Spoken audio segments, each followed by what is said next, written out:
श्री स्वामी समर्थ स्वामी भक्तांचे अनुभव या चॅनलवर तुम्हा सर्वांचे मी स्वागत करते। स्वामी भक्त हो, जराही वेळ न दवडता आज मी तुम्हाला एका स्वामी सेवेकरी दादांचा अनुभव त्यांच्या शब्दात सांगणार आहे। चला तर ऐका मग। दादा म्हणतात, माझ्या भावाच्या घराचे बांधकाम सुरू असताना आमच्या पत्र्यावर विटा, सिमेंट, माती पडत होते, म्हणून ते बघण्यासाठी मी पत्र्यावर गेलो व विटा बाजूला सरकवताना अचानक मी खाली पडलो व तो पत्रा व ते साहित्य माझ्या अंगावर पडले। शेजारचे सर्व पळत आले व म्हणाले, आता याचे काही खरे नाही।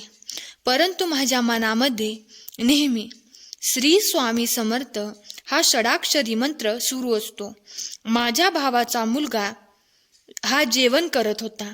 तो अर्धवट जेवण सोडून पळत येऊन त्याने तो पत्रा उचलला व मला बाहेर काढले, तर मला कुठेही काहीही झाले नव्हते।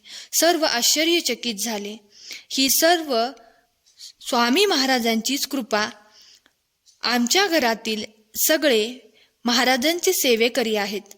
तसेच सतत मनामध्ये महाराजांचे नामस्मरण करत राहिल्याने महाराज आपल्यावर आलेले संकट हमखास दूर करतात। श्री स्वामी समर्थ। आजचा अनुभव आवडला असल्यास कमेंट बॉक्समध्ये श्री स्वामी समर्थ लिहायला विसरू नका। तसेच व्हिडिओला लाईक, शेअर, कमेंट जरूर करा। श्री स्वामी समर्थ। जय जय स्वामी समर्थ। धन्यवाद।